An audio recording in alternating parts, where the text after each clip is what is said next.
Hey guys, Tara here. Welcome back to the video on BeamNG Drive, this time Race Mania episode number 11. If you didn't miss the previous one in the series or any of the previous ones, if you're going to check ones out first, so you know the rules for this series and the crashes that have happened before.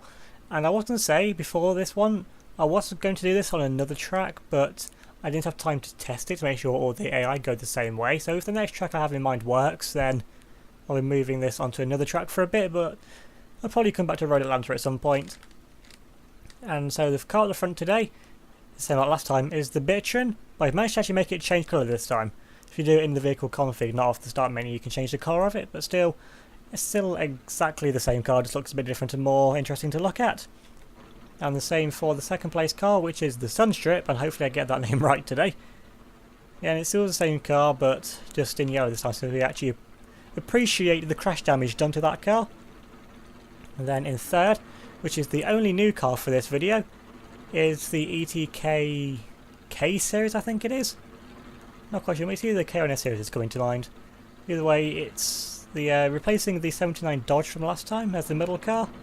And then in fourth we have the Firehawk, and this time I've changed the rear bumper to a derby rear bumper, because in many of the off-screen videos of testing I did with the ETK, so the whole line of cars, that rear bumper, the actual one that comes with it, kept being quite an issue, so I'm hoping that that one won't cause as many issues for the Mustang, because literally the Mustang just kept pushing it around for 2 laps, and then one of the other 3 cars just went on and to win instead of, and the Mustang never actually got anywhere. So we'll say for all the cars, once again, remember to comment down below which car you think is going to win, whether it be the Bitchin, the Sunstrip, the ETK, Firehawk, or the Drag Mustang. Can that take another victory? Set them all the AI off onto random once my mouse actually registers. So if you hear a lot of clicking, which you probably can, it's because my mouse is being special at the minute, and you have to click about 20 times for it to actually do anything. And then setting up all the cars, actually let's start on board here with the ETK, since this is the new car. I mean, he's got okay acceleration, I mean, it's already on the back of the Sunstrip, which now pushed into the back of the Bitchin. I think it's like the Mustang probably a bit too far back. I didn't really have time to actually do a test run before, so this is just me guessing where the cars should be from all the previous test runs I've done, and that was a hard hit already onto the back of the Firehawk, but all the cars still facing well, going in the right direction. Of course, the Bitchin and the Sunstrip are fairly light cars, although the Mustang has lost a bit of ground and the Sunstrip's gone. The Sunstrip's already gone. That did not take long, did it? That's going to go head first into the wall. Is that going to break a wheel? Oh, that has broken a wheel. See, that has completely collapsed it against the wall. But is it going to face the right way still? I mean, it's under control. What's happened to the Mustang, though? Is this okay, or is this limping as well? I mean, it looks okay. Back at the fight, up at the front. The Bitchin we saw last race is actually very good control at the front, but the ETK is a much heavier car. I don't see it having any issue shoving the Bitchin out of the way, which we can get good enough hit. See, that one hit pretty much crippled the Bitchin already, because the ETK is a lot heavier car than what the Dodge was from last time. Okay, the Sunstrip seems to be having issues. I need to slow that down now, put it back onto disabled, and let's get it back on the road. I don't know why. For some reason the AI are obsessed with driving along the wall in reverse on this part of the track, but now can it still drive forward? Yes, it can. It's not going very quickly though. I imagine that wheel is causing quite a few issues, albeit it still turns, but it's not really, well, it's not actually going to be doing anything useful. And oh, what have I missed here? It's like the Firehawk just absolutely dive bombed up the inside here of the ETK, ripped the front bumper off. But what damage has that done to the Firehawk? I think only cosmetic damage. I think the wheels are still okay, but just saw there the end of that massive dive bomb up the inside. Now the Firehawk unleashed now to try and take out the Bitchin and get into the lead. And without all this, the Drag Mustang's actually catching up throughout all of this, which isn't really a surprise. And the heaviest car now versus the lightest car. This is not going to end well for the Bitchin. It's already being shoved around, is it? Yes, and the ETK is coming back though. The ETK is coming right back though at the Firehawk. Now this is just probably the more interesting battle to have a look at. Although I think they're just going to lock wheels. The Firehawk holds on in front. Now then, the main question now is the Bitchin going to get it going again? No, it's stopped, but you don't want to stop there, Bitchin, because the Mustang's coming. The Mustang is definitely coming, and this is not going to end well. I can already foresee something happening here. In which way are you going to go, little Bitchin? Okay, you're going to turn around. Okay, I think you should be okay to get going there. Still some decent speed though from the Sunstrip, despite that wheel not actually facing in the right direction. And that rear bumper has to go, it's just dragging along the floor. And I'm just going to take it off before it causes any issues with other cars coming up behind it. It's not causing any problems yet, but we've seen a massive dive bomb here. Unfortunately, nothing on the camera because saving the Sunstrip. So the Firehawk got a pretty decent lead, and now it's in the lead. It is pulling away because it does have the better straight line speed away. Is the Mustang dead? Is the Mustang dead? Is it run out of fuel? Because the fuel tank is in the back of it, so I'm going to put it on disable, see if I can drive it. Because I don't know why it's just completely just stopped at the hill. I saw it coming up the hill. Sorry for all the clicking in the background as well, but my mouse just doesn't want to cooperate. And, well, it still works. The Mustang still works. I don't know what it's playing at to not actually go anywhere. Put it back on random. Don't know what it was doing. Let's get it back. Now it's going to hop over the curb, but looks like it's got okay from that. And let's see how much time the bitch has pulled from the Mustang doing, honestly, I don't know what. That wheel, I honestly don't know how it's honestly still attached. Now, back up front. Also, something else I found now is there is a cinematic. There we go, get some cinematic cameras. I was thinking about that. If we just get some more, like I said in the my GTA videos, can we have more cinematic cameras just to make it a bit more interesting to the cars to look at visually, instead of just following them in third-person camera? I mean, when the car's in the lead like this, it probably is more interesting to look at it from the third-person camera, because if nothing goes wrong, then honestly, the Firehawk should have this in the bag. Although the Mustang still isn't really going, honestly, that quickly, so I don't know what's wrong with it. I mean, the Sunstrip is actually going faster than the Mustang. So I don't know what happened to the Mustang. It made a bit of contact with the back of the Firehawk, and I don't know if that just tweaked a wheel or something. But either way, the Firehawk now is just pulling away now slowly. The gap's gradually, it's getting larger, that's what matters, because the Firehawk does have about 30 mph more straight line speed than what the ETK does. Okay, something's wrong with the steering. Was it the rear wheels? Can't see. The rear wheels look to be aligned, so I can't really see what the problem is. And now the Sunstrip is actually going to probably try and attempt an overtake fairly soon on the Mustang. I mean, it's not going to be long now till it actually catches up to the back of it now. There it is, coming up to the back of it, and the Mustang is struggling. Oh, that's interesting. Looking at a crash from the cinematic camera. Oh, it's gone airborne! It's gone airborne. I don't think the Sunstrip was that light to actually go airborne.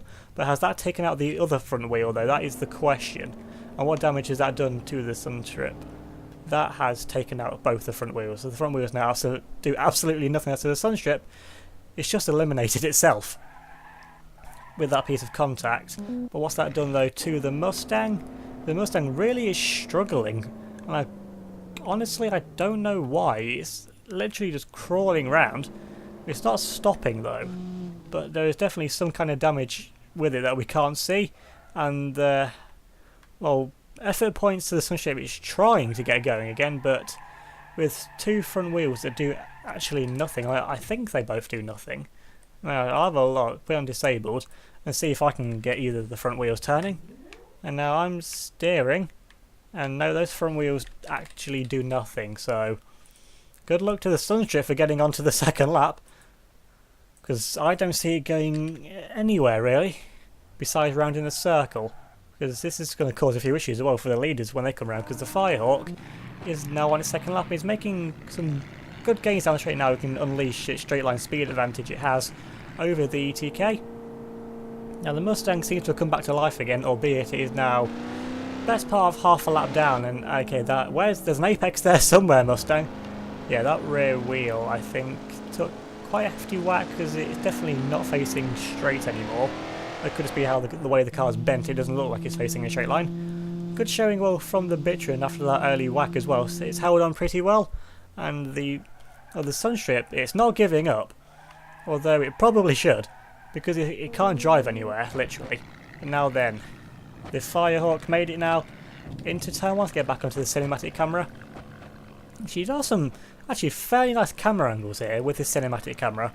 I mean, cause I was finding, because I know there are different ways to change the camera before, but I never actually found out how to do them. I thought the only way that I knew was to stick with the orbit camera. And still got some really nice camera angles through here. I mean, so I wish some of the camera angles this like pan out for longer from one quote unquote camera, Still, they've got some nice angles to look at here from the Firehawk. But now then, what about the Mustang? Where's that got to?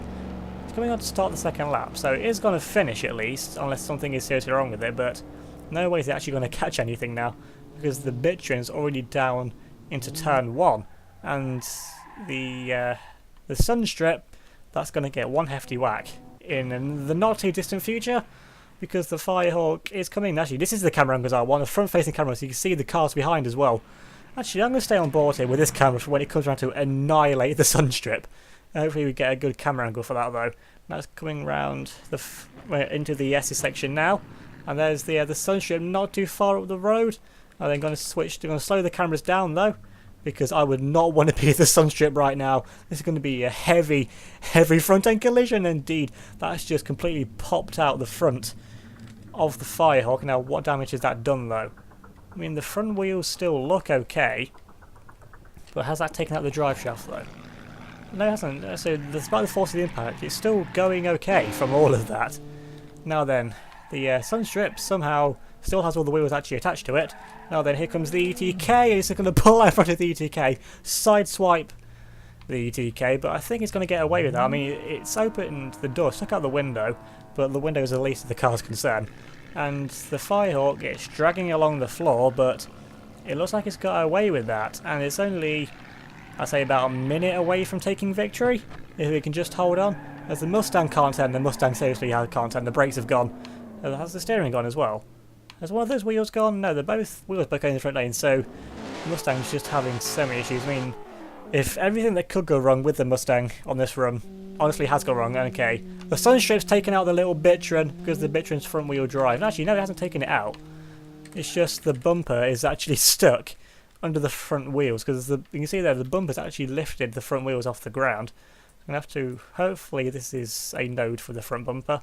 Now that's going to need detaching or pulling up there, but honestly it needs to go. Was that done enough to actually get it going again? It's limping, but is it actually, can it get going? I don't think it can. Although the Sunstrip there, just to add insult to injury, is just going to keep driving into it for literally no reason. I mean, the Sunstrip there, the Sunstrip still, how is the Sunstrip still going? Honestly, I mean, that is the most crushed engine I think I've ever seen, and it still works. Now what about, okay, there's a bit of time yet before the Firehawk actually gets to the finish, and so the Mustang's actually now going the wrong way. It could not get any worse for this car, and I almost feel sorry for the Mustang. And yeah, keyword being almost, because, well, each car has its time, and everything that could go wrong has gone wrong. So, I mean, it can't even go out with dignity because everything has just gone so wrong for this car. I mean, it turned around fine, so the wheels still go in the right direction. I think, honestly, the brakes have just cooked on this thing for whatever reason, not quite sure, but the Bitrin is out. Where's the Sunstrip gone now? Oh, it's right behind it still. Still attempting to turn around. I mean, how stupid does this look in cinematic camera? Probably very. Well, it looks less pathetic, honestly, in that camera. But now then, the Firehawk only got a few more corners left to go, and as soon as it crosses the finish line, then the Mustang is going to be out, and if it kept going the wrong way, I think the Mustang could have smashed into the Firehawk here around the finish. It's a good job we actually looked at it before the Firehawk got to this part of the lap. So now they're making its way past the few final lines now, up to the finish line, and now the Firehawk takes victory on what could be the final race for now on the Road Atlanta circuit. Still have to test out the other track for next time. Now if we actually get the menu to come up now to put the Firehawk stopping, let's see how well does the Firehawk stop. Is it going to pull out the way? I mean, it's still going fairly far. I mean, this is based off based off the Moonhawk, so the brakes aren't going to be the best on it. But now then, the ETK, I mean, it's made a good debut, going around the final corner to come home in second place. It's made up one place from the start. And let's see, because it still looks like it should face shade, but is it going to try and give the Firehawk a bit of payback? Or is it just going to accept second place? I mean, fair play, it accepted its second place, and now then, I just want to see when the Mustang comes along to annihilate the Sunstrip and or the Bitrin, because I can't really see from this camera, but it's going to be an almighty crash from whenever the pans round. I mean, there's the Bitrin right on the racing line, and that's going to be a hard hit, and that's going to cripple once again the back of the Bitrin, just like it does. And this is a really well, there's a nice close-up camera angle of a completely destroyed Bitrin, along with a completely destroyed Mustang drag car as well. But now then, can the Mustang keep going from that? You know the front wheels on the drag cars are notoriously weak. It looks like it actually can keep going, although this is going literally nowhere. It's been completely smashed, almost literally like it was last time after the race as well. And why are you still going, Sunstrip? There's no point in you still going. But it does mean though we're actually going to have 3 new cars next time though. So the only thing left to do now is to wait for the Mustang to actually get to the finish. I mean, it is drifting all over the place. I mean, these camera angles, I think, make it look like it's actually going faster than what it actually is. It's actually good to see from these camera angles, once there's a car on its own, you just appreciate the car going around the track in its completely smashed up form. I mean, that rear wheel, yeah, the rear right is definitely not facing in a straight line, and these camera angles are definitely making it look like it's going a lot faster than what it actually is. So it's coming up though to the final few corners. It's not got much further yet left to go. Now then, let's go and have a look at this in the cinematic camera as well. See if it actually wants to go anywhere now, because it's actually it's going in a straight line. This took it what, 5 minutes at least, and it's actually going in a straight line, or is it dead? I don't quite know anymore. Well, it's going to drive itself into the wall, so that pretty much sums up its run really. I've still got these two waiting patiently at the finish line now. The Mustang coming up to the final few corners. Is he going straight on? Actually, that's a nice drift there from the Mustang. I mean, it definitely looks a lot better from this camera angle with its I know it's slightly crabbing, but it just looks like it's drifting its way around the final few corners now. Now then, coming round now, the final few corners now. It's going to cross the finish line, but it's definitely going to be out, and that is a lot of speed. It's 80 miles an hour. That is going to plough into something. I can already see this. Now, what's he going to go into? Is it going to take out the wheel? No, it's just going to miss. But what it is going to do though is smack right into the wall because the brakes have absolutely gone. Now that's definitely taken out that wheel. Now it's just going to scrape its way along the wall. And now then, taking a look at how the cars drive, starting with the Mustang, even though it's out of the next round. I mean, has that taken out that wheel? Yep, that wheel. I don't think it does anything. I think it's just wobbling with just the way the car is. Still though, even with that wheel out, it doesn't turn. Okay, this thing pulls and it doesn't turn. Wait, it doesn't go in straight lines, what I'm saying. It turns to the right. That's on the brakes. It just pulls really, really much there to the right. But that's the last time I'm going to be seeing the drag Mustang. The Bitrin, that's not going anywhere. Neither is... Has the Sunship killed itself? Yes, killed itself in the wall, which probably, definitely actually sums up its run. And then, how about the ETK, which is one of the 2 cars to get through into the next round? I mean, this thing is not the fastest on the acceleration. Is this even the fastest camera angle? Yes, it is. It's not the fastest in the world, but still, 130 mile an hour top speed. And, well, the bumpers seem to be the weak point of the car, but besides that, as ETKs go, it seems to be, well, it's done a lot better than the one that was in, I think, the first or second video in this series. And taking a final look at this time's winner, the Firehawk. I mean, it's dragging along the floor, but like I said in the previous videos, having a lot of front wheels. Okay, that is a lot of smoke though. I don't think this thing would have lasted much longer. But across the finish line, that's all that matters now. It's actually across the finish line, so this time's winner, and we'll definitely be looking to carry that success on to the future rounds. I mean, with its weight advantage, you can't really bet against it not doing that. So remember to leave a like if you enjoyed the video, leave a comment down below, subscribe if you're new, remember to hit that notification bell so you don't miss out on any of the future videos. Remember to check out my Discord server, which will be linked in the description, along with my Facebook, Twitter, Instagram, so definitely go and follow me on all of those as well. So thanks for watching, and I'll see you all next time.